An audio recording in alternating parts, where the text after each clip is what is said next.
Paul Feig's Ghostbusters has been released, and moviegoers around the world now have the opportunity to judge what has arguably been the most controversial movie of the year for themselves. This, however, did not cause the controversies that had been plaguing the production to stop. In this video, we will dig into the movie's opening, the critical reception, the various controversies in the aftermath of the release, as well as its box office and subsequent sequel prospects now that the movie is increasingly being referred to as a flop. The movie first opened in the UK on Monday, July 11th, 4 days before opening in North America on July 15th. One possible reason the movie opened in the UK on a Monday is that the United Kingdom is the international market where Ghostbusters could be expected to have the greatest success. By opening the movie there on a Monday, a full week's worth of business in the movie's biggest overseas market could be lumped in with the international opening weekend figures. We will get back to those opening weekend figures later, but because of the earlier release in the UK, the review embargo was lifted on Sunday, July 10th. The reviews for what by then had been the most controversial movie of the year would turn out to be polarized. Many were outspoken in their hatred of the movie. Others were extremely positive, and many of these positive reviews hailed the movie for its female-centric angle. Most reviews, however, essentially described the movie as mostly harmless fun, which didn't quite live up to its predecessor. On review aggregator Rotten Tomatoes, the movie eventually settled at 73%, being certified fresh, much to the relief of the movie's defenders and dismay of its detractors. This was, however, not the end of the controversies surrounding the movie. One character that had been controversial throughout production was Patty Tolan. Like Ernie Hudson's Winston Zeddemore character from the original movies, she was the only member of the team who wasn't a scientist and the only one who also happened to be black. However, unlike the Winston character of the original, an everyman just looking for a job that anyone of any ethnicity could identify with, Patty Tolan appeared to embody almost every negative stereotype of black women. This drew criticism prior to the movie opening, although many were positively surprised by the character once they saw the finished movie. This, however, did not shield actress Leslie Jones from particularly vicious and racist attacks on Twitter, which she was subjected to on July 19th, the day when others got involved in a feud between her and Breitbart's editor Milo Yiannopoulos. Jones ended the evening in tears, but Feig, Jones's fellow cast members, as well as other celebrities and users on Twitter would all speak out in her defense. Leslie Jones would return to Twitter, while Milo Yiannopoulos, by many blamed for the incident, ended up banned. But the controversies following the movie's release were not limited to just racism. Sony always supported the progressive girl power angle of Paul Feig's female-centric Ghostbusters, but there was a line, and apparently that line was drawn at homosexuality. As should be obvious from the movie, the character Jillian Holtzman is gay, just like the actress playing her, Kate McKinnon, is in real life. But this aspect of the movie is one that Paul Feig evidently had to tone down. The Daily Beast asked Feig directly if Holtzman was gay, to which he gave a silent nod and said, "I hate to be coy about it, but when you're dealing with studios and that kind of thing..." Despite shying away from LGBTQ representation, the movie has been both lauded for its alleged feminist message, as well as criticized, as many consider the movie to have an anti-male agenda. As we covered in our earlier video on the matter, Ghostbusters had already been associated with presidential candidate Hillary Clinton in an election year, much to the dismay of Sony's higher-ups. On July 26th, the Ghostbusters Twitter account posted, "Booyah! We smashed the glass ceiling. There was a ghost behind it. Hashtagged I'm with her and bust the ceiling." This tweet, which wasn't subtle in its pro-Hillary messaging, was deleted less than 24 hours later, no doubt at the request of Sony's higher-ups, who generally do not wish to get their brand involved with any political candidate, especially not in an election year. Director Paul Feig must have not gotten that memo, as he shortly afterwards doubled down on the message of the deleted tweet. He told The Wrap that, quote, "I guarantee that none of us, producers or filmmakers, would have taken this tweet down," end quote, in response to the studio's decision to do just that. He followed up by saying, "We are pro-woman and all about smashing the glass ceiling, and we support the message of this deleted tweet. And I am personally very much pro-Hillary." Regardless of Paul Feig's personal political affiliations or how they may or may not spiral down to the movie itself, Ghostbusters was intended to kickstart a franchise for Sony. However, in order to do that, the movie has to recover its production cost and be profitable for Sony. When Ghostbusters was greenlit, Amy Pascal was co-chairman at Sony. Under her watch, the movie was allocated a budget in the vicinity of $160 million. In the aftermath of the Sony hack, however, Amy Pascal was removed from her executive position, although she would continue at Sony as a producer, most notably on Ghostbusters. Michael Linton hired Tom Rothman to replace Pascal as Sony's co-chairman, and one of the first things that Rothman did when he took over the reins at Sony was to slash $15 million from the Ghostbusters budget. As it would turn out, this was not a bad idea, but we'll get back to that later. After the budget had been cut, the official production budget of Paul Feig's Ghostbusters is estimated to be in the vicinity of $145 million. On top of that, at minimum, another $100 million was spent on marketing, meaning that the total cost of the movie came in at about $245 million or higher. This means that in order to break even, the movie has to gross closer to $400 million worldwide. The reason for this is that the studio has to share the theatrical gross with the theater chains. How big a cut of the movie's gross the studio gets depends from territory to territory, but on average, the studio gets to keep about 55% of any given movie's box office gross. In short, if and when the worldwide gross for Ghostbusters approaches $400 million, the studio will have recouped the cost of making the movie. But breaking even is not enough.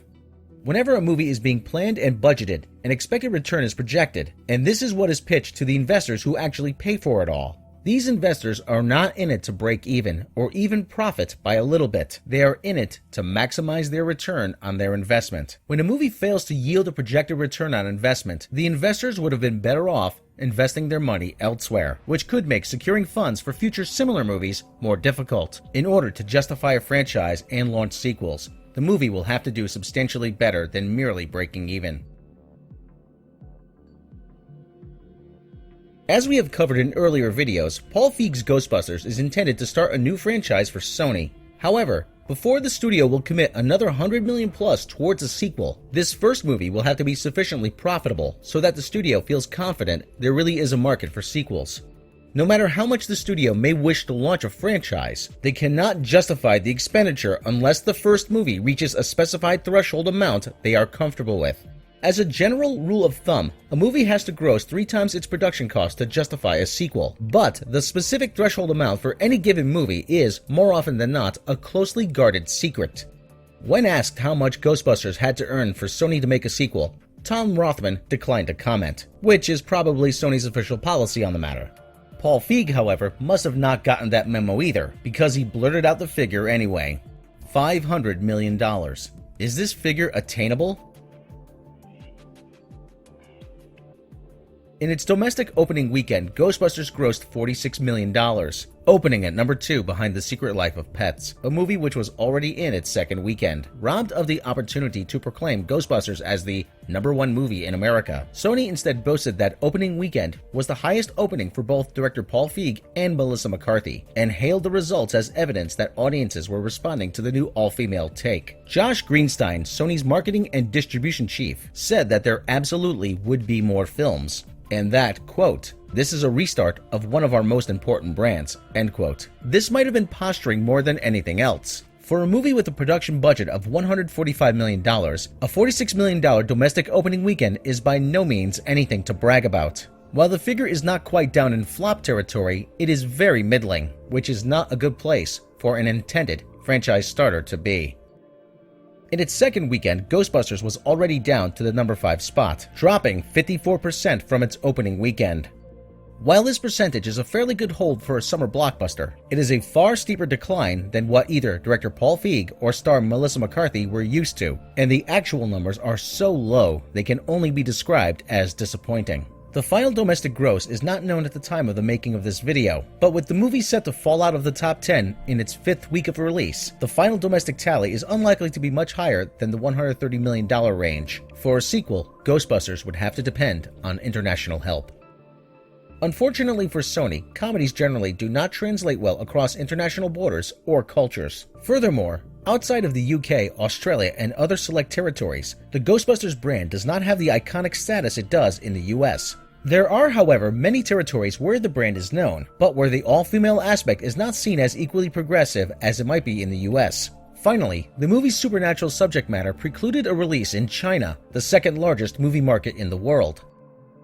By the time of the making of this video, with the movie already released in the majority of markets around the world, the international gross of Ghostbusters is barely half of the domestic gross, meaning Paul Feig's Ghostbusters, a movie which requires a worldwide gross of $500 million to warrant a sequel and close to $400 million worldwide to merely break even, will struggle to reach as much as $200 million worldwide by the end of its run.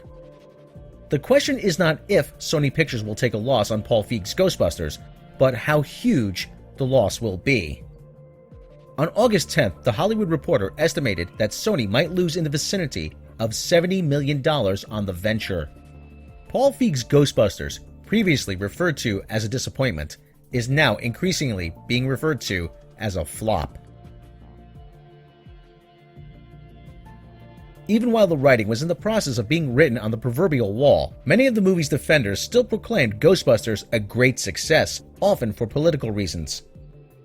As late as August 6th, Paul Feig himself also called the movie a success, but for its impact on female viewers more so than on the box office. Feig told the Huffington Post that he had received thousands and thousands of supportive messages on social media since the movie debuted. Parents of young girls told him that their kids wanted to be scientists and shared photos of their kids dressed up in homemade Ghostbusters gear, while some grown women lamented the fact that the movie had not been released when they were younger. Feig added that, quote, "Obviously you want, from the moment it comes out, to be a gigantic hit, but fans' positive reactions made all the trials and tribulations throughout production worthwhile." End quote. In a statement to The Hollywood Reporter made on August 10th, Sony said that, "We're very proud of the bold movie Paul Feig made, which critics and audiences loved. It has enlivened a 30-year-old brand and put it into the modern zeitgeist. As a result, we have many ideas in the works to further exploit the Ghostbusters universe." Sony also claimed that the $70 million loss estimate was way overblown.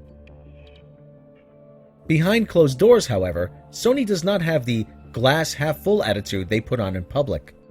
Inside sources told Entertainment Weekly that Sony higher-ups were devastated by the movie's performance. All involved were hoping the film would both shut up the online trolls who decried that rebooting the film with women ruined their childhood, and reinvigorate the flailing studio, which was and still is in desperate need of a franchise to get them back in the black. The fact that Paul Feig's Ghostbusters failed to do either makes the sting extra painful. Sony had grandiose plans for the Ghostbusters brand, including a cinematic universe as well as animated series and animated movies. These plans, however, all rode on Paul Feig's movie being a hit. Now that the movie flopped, it throws a wrench into those plans. Another wrench as far as the sequel is concerned is that, according to Entertainment Weekly, Melissa McCarthy and Kristen Wiig are not contractually obligated to return for sequels. New deals would have to be signed with the two, and after the online brutality they suffered with this movie, they would likely demand substantial payment increases to return for more, which would be hard to reconcile with cutting the budget, as a hypothetical sequel would have to do. Another complication for Sony's Ghostbusters franchise plans is the earlier mentioned change in management. Amy Pascal was the one adamant about using Paul Feig's female-centric Ghostbusters remake instead of Ivan Reitman's Ghostbusters 3 as a linchpin to start a new franchise.